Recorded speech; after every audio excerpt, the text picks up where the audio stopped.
앞뒤에 뵙 계신 분들 인사 나누겠습니다. 잘 오셨습니다.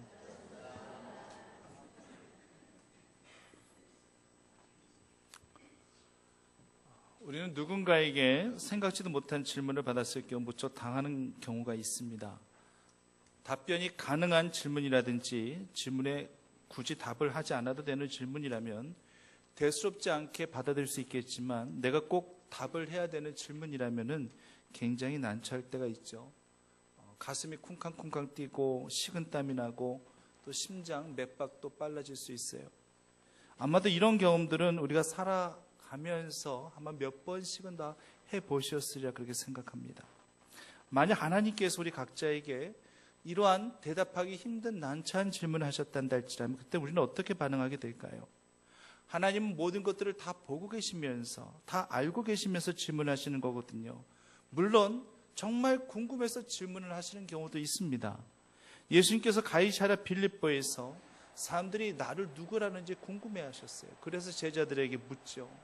대체 사람들이 나를 누구라 하더냐? 뭐 엘리야라고도 예레미야라고 그러기도, 뭐 선지자라 그렇게 하더이다. 그래? 그렇게들 얘기해? 그렇단다 할지라면 너희들은 대체 나를 누구라 그렇게 생각하느냐? 물으셨어요. 궁금하셨던 거죠. 과연 이 제자들이 나를 따라다니기는 따라다니는데 정말로 나를 세상 사람들이 생각하는 것처럼 그냥 선지자 정도로만 그렇게 생각하고 나를 따라다니고 있는 것인지, 아니면 그 이상의 메시아로 그렇게 인정하고 그리스도를 인정하고 그렇게 나를 따라다니고 있는 것인지 한번 확인해 보고 싶으셨던 거예요. 궁금하셨던 거죠. 그때에 베드로가 이렇게 유명한 대답을 했지 않습니까? 신앙 고백을 합니다. 주는 그리스도시요 살아계신 하나님의 아들이십니다. 정말로 멋들어진 정말 멋있는 대답이죠. 질문에는요, 이처럼 모범 답안이 있는 경우가 있습니다. 가장 정확한 모범 답안을 베드로가 예수님께 제시를 한 거예요. 예수님도 생각지도 못하셨는지 그 베드로의 대답을 들으시고 굉장히 기뻐하셨고 감동하셨고, 이름도 반석이라는 이름의 그러한 베드로로 그렇게 바꿔주시고 천국 열쇠까지 주시면서 풀면 네가 어디를 가든지 다 풀게 될 것이다, 매게 될 것이다, 이런 귀한 축복 주셨던 것을 우리는 기억하고 있습니다. 그런데요, 다 알고 있는 또 상태에서 질문을 하시는 경우도 있어요. 이게 무서운 거예요. 나는 다 알고 있는데 너는 과연 어떻게 대답하겠느냐라는 거죠. 오늘 저희는요, 두 본문에서 우리 인생 가운데 속에서도 똑같은 질문하실 수 있는 하나님의 마음을 한번 헤아려 보고자 합니다. 첫 번째 질문은, 본문의 질문은 아담에게 하신 질문이고, 두 번째 나오는 본문의 질문은 베드로를 비롯한 제자들에게 하신 질문입니다. 이 질문은 언제든지 우리 삶의 연장에서 우리 하나님께서 우리들 각자를 향하여 하실 수 있는 그런 질문이에요. 우리 심사를 다 꿰뚫어 보시고 우리 심령을 이미 감찰하시고 우리 배부까지 시험하신 바, 우리 머리털까지 다 세심 받으신 아버지 하나님께서 우리의 모든 것들을 다 보고 알고 계신 상태에서 우리에게 이런 질문을 하실 수 있기에 우리는 두려움과 떨림으로, 그리고 솔직함으로 모든 것들을 아뢰고 고백해야 될 우리들이 되어야 할 것입니다.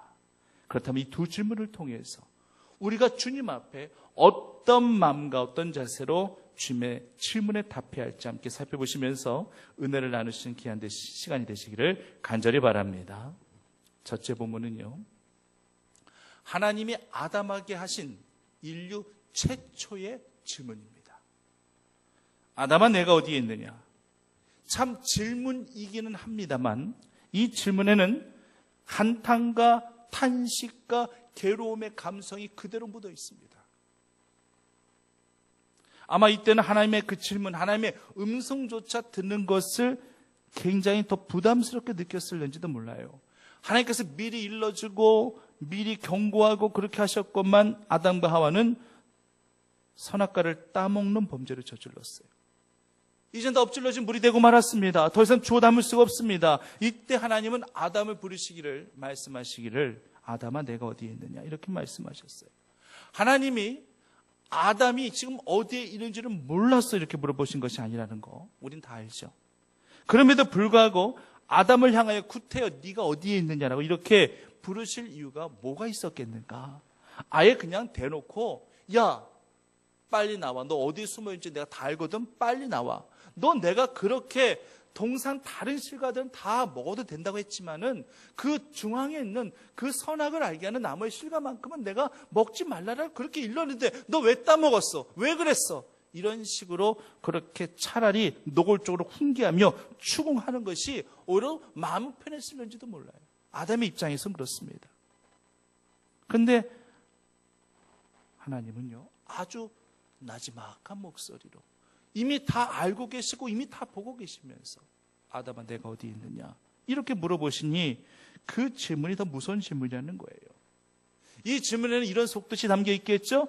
아담아 네가 지금 거기에 숨어서 있어야 될 그런 존재가 아니지 않니? 언제든지 내 앞에 떳떳하게 당당하게 나와서 나랑 대화 나누면서 나랑 함께 거했었던 그런 내 사랑하는 아들이지 않니? 네가 흑암의 공포 속에서 그 죄된 공포 속에서 두려움 속에서 지금 네가 떨고 숨어 있어야 될 네가 아니지 않니? 당장 이리 나오렴. 이것이 바로 아담을 향한 그러한 이 속 깊은 하나님의 메시지예요. 아담아 내가 어디에 있느냐라는 그러한 이 고백은요, 이 질문은 바로 이런 의미를 담고 있는 것입니다. 하나님의 음성을 듣고서야 비로소 그들은 부끄러움, 수치스러운 모습 그대로 한다 할지라도 하나님 앞에 나올 수 있게 되었죠. 내가 어디에 있느냐? 이 질문은요, 한마디로 우리의 정체성을 묻고 계시는 질문이 될 것입니다. 한마디로 이거죠. 너의 소속이 어디냐? 이것을 묻고 계신 것과 똑같습니다. 네가 머무르는 그곳이 과연 네가 있어야 될 곳이냐? 이것을 묻고 계신 하나님이에요. 아담이 지금 사탄의 시험과 유혹에 빠져 죄를 지었습니다. 늘 하나님만 상대하고 하나님만 바라며 하나님만 대화 나눴던 아담이었지만 아담의 지금 모습은 본인도 굉장히 헛갈릴 수 있을 거예요. 난 하나님으로부터 지음받은 몸인데 내가 하나님과 적이 될 수밖에 없는 그런 사탄의 노력에 노리기로 전략해 그렇게 내가 불순종하여 죄를 지었으니 내가 아직까지도 그래도 하나님의 자녀인지 아니면 내가 사탄의 자녀가 되어진 건지 마구 헛갈릴 수 있는 그런 상황에 놓여져 있는 거예요. 정체성의 혼돈을 지금 가져올 수 있는 그런 상황이에요. 자신이 속한 그런 소속에 대해서 확신할 수 없는 정체성의 혼란을 경험하고 있는 이때에 내가 어디에 있느냐? 이 질문은 대체 너의 소속이 어디냐? 대체 너의 소속이 어디이기에 네가 그런 행동을 했느냐? 이런 의미로 받아들여지게 되는 것입니다. 지금 아담이 머물러야 될 곳은 진정 나무 뒤는 아닐 거예요. 예전 같았으면 하나님께서 아담아 이렇게 부르셨을 때에 언제든지 중앙으로 뛰쳐나와 하나님 저 여기 있어요. 하나님 저 부르셨어요? 하며 그렇게 대답하며 또 하나님과 친근하게 친밀하게 대화 나눴던 그런 아담이었지만 지금은 감히 동상 중앙으로 나올 수도 없고 나무 뒤에 숨어서 자신을 지금 감출 수밖에 없더라고 하는 것입니다. 그래서 하나님은요 내가 어디에 있느냐라는 질문 속에 방금 전에도 말씀드렸지만 네가 거할 것은 빛 가운데이고 하나님의 존전 앞이지 않니? 더 이상 흑암의 공포 가운데 속에서 어둠 속에서 두려워 떨지 말고 당장 이리 나오렴. 그래서 결국 하나님께서 가죽옷을 지어서 그들의 모든 수치 허물을 가려 주셨지 않습니까? 하나님 앞에 나왔을 때 문제 해결이 되는 줄 믿습니다. 부끄럽고 수치스럽고 죄된 모습, 불순종의 모습이 있다는다 할지라도 하나님의 시선을 피해서 나무 뒤에 숨는 것 자체로는 절대 어떤 문제 해결이 되지 아니하고 그 모습 그 자체대로 주님 앞에 나왔을 때에 하나님께서 모든 수치 허물들을 다 가려주는 줄 믿으시기를 바랍니다. 성도님들, 이런 질문을 우리도 분명 하나님께로부터 들을 때가 있을 거예요. 비단 아담만의 문제는 아닙니다. 아담을 이렇게 부르셨던 하나님께서 오늘 아침 우리에게도 똑같은 질문을 하실 수가 있어요. 아무개야, 네가 지금 어디에 있느냐? 물론 지금 이렇게 예배 드릴 때에 하나님께서 이런 질문을 하신다는다 할지라도 우리가 뭐 고민할 필요가 뭐가 있겠어요? 하나님 여기 충북교에 있어요. 하나님의 제단 앞에 있지요. 하나님 저 이곳에서 예배 드리고 있지요. 하나님 보고 계시죠? 하나님 다 알고 계시죠? 우리는 떳떳하고 당당하게 그렇게 하나님 앞에 대답할 수 있겠죠. 그런데 문제는요, 이 같은 질문을 내가 잊지 말아야 될 곳 가운데 속에서 하실 때가 있다는 얘기예요. 추석 긴 연휴 때도 혹시나 우리가 하나님의 자녀된 자로서 잊지 말아야 될 곳에 있었다든지 하지 말아야 될 행동들을 했다든지 했었을 때에 성도님들 마음은 어떠셨나요? 혹시라도 아마 약간의 그 불편한 마음이 조금이라도 아마 느껴지셨을 거예요. 그런 불편한 감정과 불편한 마음이 드는 것이 지극히 당연한 겁니다. 내 안에 성령님은 필히 이런 마음과 감정을 갖게 하셔요. 내 안에 성령님이 탄식할 때 내가 느끼는 감정은 불편한 감정이 되어질 수밖에 없는 거예요. 그게 정체성이에요. 만약에 성령님께서 네가 있을 곳이 바로 여기가 아닌데 네가 지금 이렇게 행동해야 돼서는 안 되는 것인데 이렇게 책망하며 한탄하며 탄식하고 있는데도 나는 거기에 전혀 반응하지 아니하고 어떤 불편한 감정 전혀 들지 아니하고 그냥 늘 그래왔듯이 그냥 떳떳하게 당당하게 잊지 말아야 될 곳에 있는다든지 하지 말아야 될 행동들 한다든지 하면은요, 과연 내가 성령의 사람인가 다시 한번 나를 검증해 봐야 돼요. 정체성을 다시 한번 확인해 봐야 된다라고 하는 것입니다. 그러므로 필히 성령님께서 내 안에서 탄식할 때는 나는 필히 불편한 마음과 감정이 고스란히 전달되어 줄 수밖에 없어요. 그때는 불편한 마음이 들어야 되는 거예요. 나 여기 있어서는 안 되는 것인데 내가 이런 행동을 해서는 안 되는 것인데 믿지 아니하는 자들과 똑같이 행동하고 있으니 버젓이 자연스럽게 행동하고 있으니 이런 내 모습은 이건 아닌데 이런 불편한 마음과 감정이 드는 것이 지극히 당연하다라는 얘기예요. 아담이 선악과를 따먹었어요. 따먹자마자 그가 느낀 감정은 뭐였을까요? 한 모금을 딱 깨물어서 물었겠죠? 맛있다.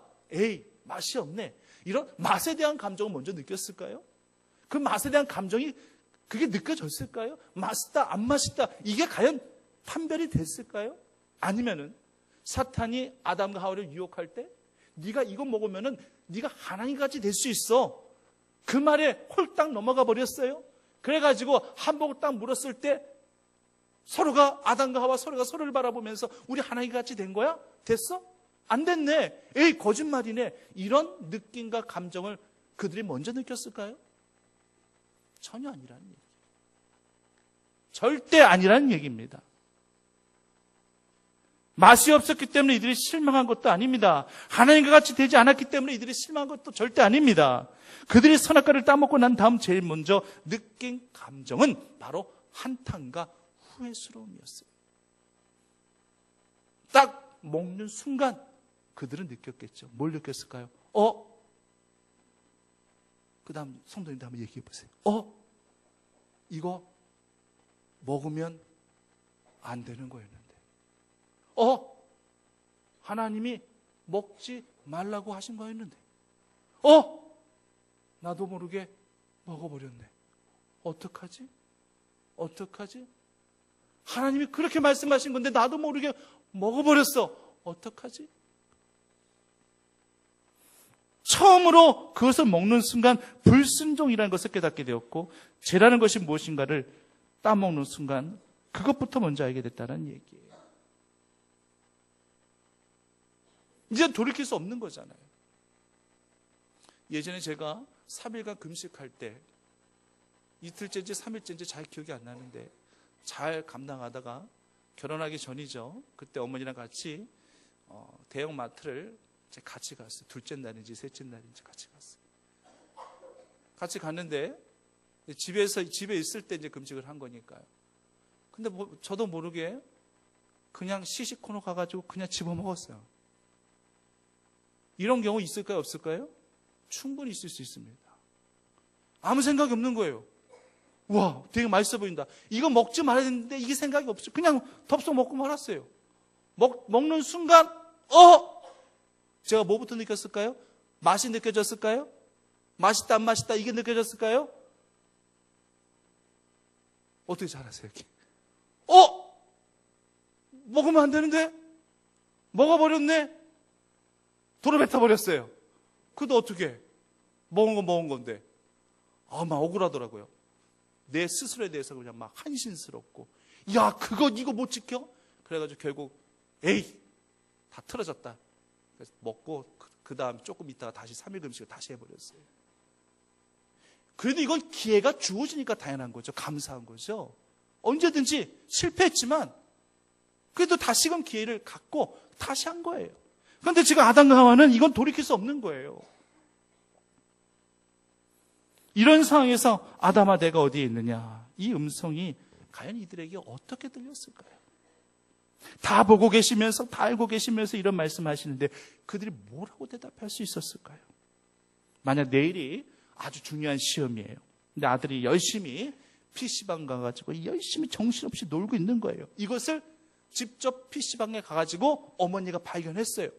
그래서 어머니는 이제 몰래 빠져나와가지고 바깥에서 어머니가 아들에게 핸드폰으로 전화를 거는 거예요. 그리고 아들이 받습니다. 여보세요? 엄마다. 엄마. 그래, 아들. 너 지금 어디에 있니? 이렇게 나지막한 목소리로 물어보셔요. 이런 목소리가 무서운 목소리잖아요. 만약 흥분된 목소리로 톤을 높여가면서 막 성내면서 막 추궁하듯, 야, 너 지금 어디야? 이러면은 그래도 물론 놀라긴 놀라겠죠. 그런데 엄마가 지금 모든 걸 다 알고 있나 보다 해가지고 그냥 솔직하게 그냥 얘기하려지도 모르겠어요.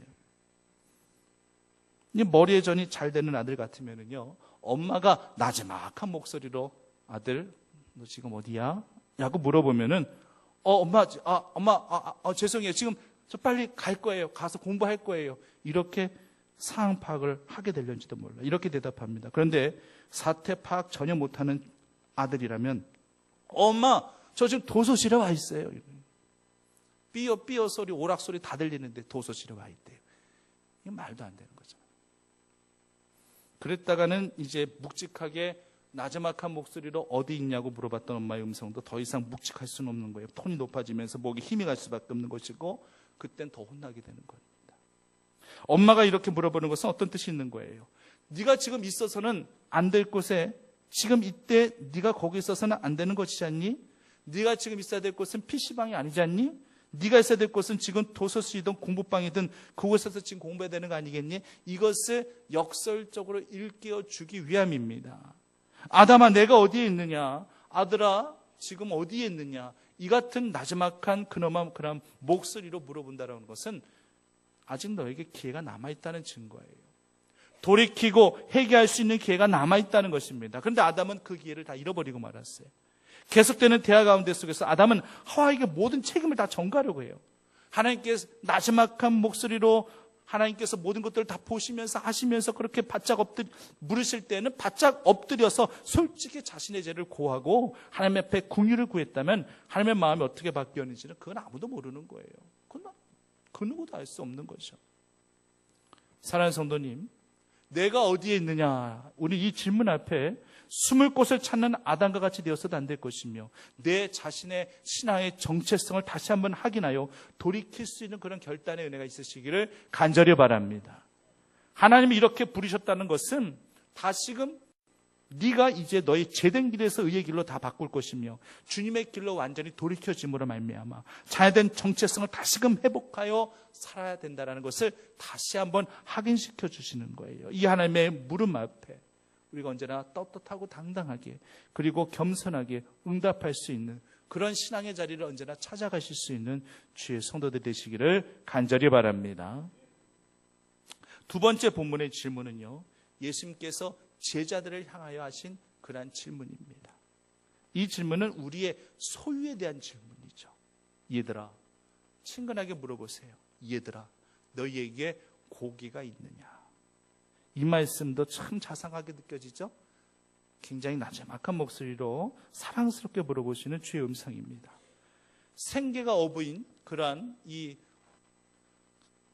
이들에게 고기는 전부라고 할 수 있을 거예요. 여기서의 고기를 뜻하는 단어는 우리가 흔히 이툭스라고 그러죠.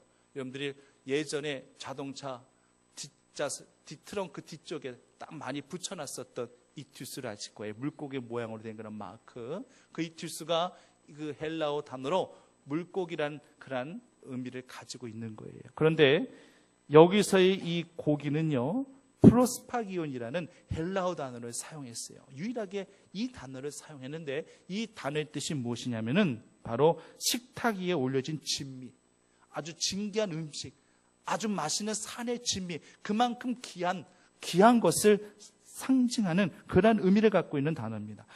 따라서요, 너희에게 고기가 있느냐라고 이렇게 물어보신 이 주님의 이 말씀의 참뜻을 우리가 살펴본다 할지라면 이런 의미가 되는 거예요. 얘들아, 너희가 정말 귀한 것을 얻었느냐, 이런 의미가 되는 것입니다. 성도님들께 한번 여쭤보겠습니다. 한번 대답해 보세요. 성도님들 정말 존귀한 것을 얻고 살아가십니까? 예. 예수보다 더 존귀한 것은 이 땅 가운데 없는 줄 믿습니다. 예수만이 우리의 참 보배 중에 보배예요. 우리는 그 귀한 것을 얻고 살아가면서도 그것이 정말 존귀한 것인지 깨닫지 못하고 살 때가 굉장히 많습니다. 물질, 돈만 있으면 모든 것을 할 수 있다 생각하고 돈이 존귀함밖에 한다라고 그렇게 생각하는 사람들. 오직 돈만이, 물질만이 나를 존귀케 만들어준다라고 생각하는 사람들. 그래서 그것이 전부라고 생각합니다. 그러다가 내가 자칫 건강을 잃어버린다 생각 한번 해보세요. 그런 후에는 결코 돈이 나를 존귀케 여겨주는 것이 아니구나. 건강 잃어보니까 아무것도 아니구나. 그것을 그제서야 깨닫게 되는 경우도 있어요. 또 그렇게 물질 가지고 누리며 살아가다가 그렇게 높임받고 대접받고 그렇게 살아가다가 자식이라도 한번 말을 안 듣고 자식이라도 한번 사고 쳐보세요. 물질 때문에 가족 간에 불화가 생기고 금이 가고 치고받고 그래서 가정이 편안할 날이 없단다 할지라면은 물질이 결코 나를 존귀케 만들어주는 것이 아니라 물질이 결국 나를 불행하게 만들어주는 것이었구나. 뒤늦게서야 깨닫게 되는 경우도 많습니다. 이번 추석은 특별히 긴 연휴였습니다만 명절 연휴 때에 왜 사건과 사고가 특히 많은 줄 아십니까?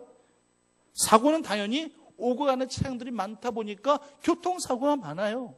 연휴 때는 항상 교통사고 2중, 3중, 4중 추돌사고 없었을 때가 없었습니다. 사건이요? 굉장히 많아요. 왜요?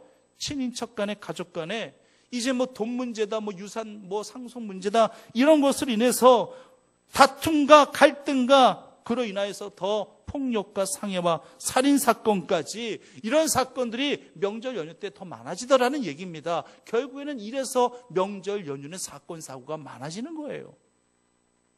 인간은 소유의 문제에 집착하면서 평생을 살아간다 해도 절대 틀리지 않습니다. 더 많은 것들을 소유하기 위해서 살아가다 보면 하나님의 존재 자체를 잃어버리고 살아가는 그런 경우들이 얼마나 많은지 몰라요. 택함받은 성도도 틀리지 않습니다. 소유하고자 하는 욕심 가운데 속에서 주님을 발견한다는 거 매우 어려워요. 힘들어요. 지금 내가 어떤 일에 열중하고 있어요. 지금 이 일이 지금 내가 성공하느냐 실패하느냐 중대한 그러한 기로에 서 있다 생각해 보십시오. 이 중요한 길목에 바로 그때 하나님의 존재를 깨닫는다는 거, 하나님께서 지금 나와 함께 하시고 계신다는 것을 확신할 수 있다는 거, 하나님을 의식할 수 있다라고 하는 거, 정말 그런 분들은요, 그 영혼은 진짜 하나님의 택함받은 사랑받는 주의 영혼일 것입니다. 근데 대부분은요, 이렇지 못한 경우가 많아요. 그때 그 중요한 상황에서 하나님을 생각하는 것 그조차 사치라고 그렇게 생각하는 사람들도 있어요. 하나님께서는 정말 그 절대절명의 그 순간에 정말 하나님께서는 개입하기를 원하시는데 그런 사람들은 하나님의 개입을 간섭이라고 생각할 수밖에 없다라고 하는 거예요. 철저히 그들의 머릿속엔 하나님이 배제되어 있습니다. 지금 현 시점에서 자기 생각대로 자기 뜻대로 되어지는 것이 성공이고 이것이 최선이라고 그렇게 생각한다는 얘기예요. 그런데 주님의 생각은 다릅니다. 그럴 때일수록 주님을 의지하고 주님을 의식하라는 얘기예요. 그럴 때일수록 그다음 베풀어 주신 하나님의 은혜와 사랑을 기억하라는 것입니다. 예수님의 제자들도 마찬가지예요. 예수님께서 이미 십자가 순환 이전에 제자들에게 갈릴리에서 우리 만나자라고 분명히 말씀하시고 약속하셨습니다. 그런데 예수님의 십자가 순환과 그 고통 그리고 죽음 그 이후에 제자들은 망연자실한 채 고향으로 낙향을 하게 됩니다. 갈릴리로 돌아옵니다. 그 주님의 그 말씀과 약속을 다 까맣게 잃어버렸습니다. 뭘 해야 될지 어쩔 수 없이 본연 자신의 천직인 고기 잡는 그러한 이 삶 현장에 다시금 돌아와서 고기를 잡고 있어요. 그물을 내려봅니다. 근데 그 그물에 고기는 잡히지 않아요. 참담한 실패를 계속 경험하는 거예요. 밤이 맞도록 그 실패의 그물을 계속 던져보지만 한 마리도 잡지 않아요. 그저 기계적으로 그물을 내렸다가 한번 올려봤다가 그물을 내려봤다가 그물을 올려봤다가 기계적으로 그냥 그런 일을 할 뿐입니다. 그 실패의 의미가 무엇인지, 무엇이 과연 잘못되어져 있는지, 내가 지금 이 일이 지금 제대로 가고 있는 길인지 방향인지 전혀 알지 못한 채 그냥 무의미하게 그런 행동을 계속 하고 있는 거예요. 이때 무태 서 계셨던 예수님께서 제자들 부르시며 하신 말씀이 본문의 5절 말씀이죠. 얘들아 너희에게 고기가 있느냐, 고기가 있느냐.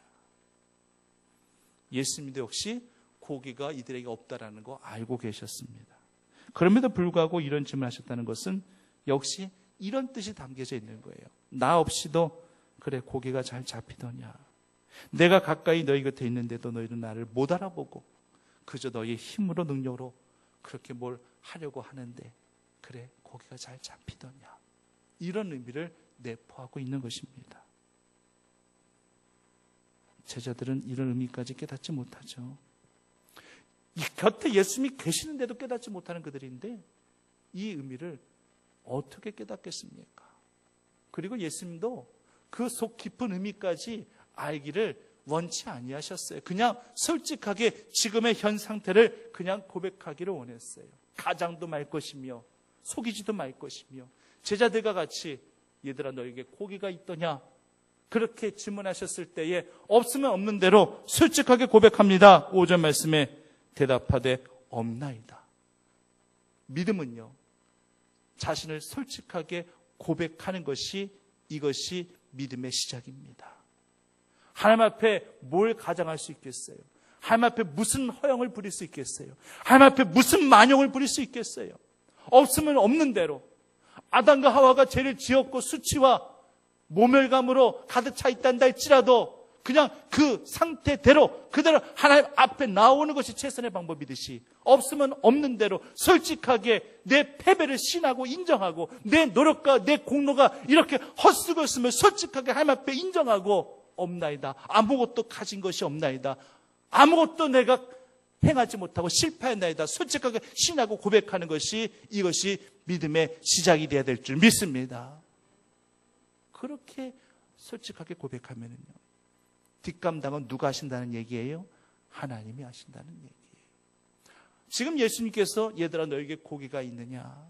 고기가 있더냐? 이렇게 질문하셨다는 것은 이미 고기가 없다라는 것을 이미 다 알고 계신 예수님께서 이렇게 질문하신 것은 내가 너희들에게 고기를 주겠다라는 의미예요. 내가 너희들이 모르는 곳에 이미 내가 고기를 다 내가 예비해 놨는데 이제 그 모든 것들을 너희 그물에 다 걸리게 해 주겠느니라.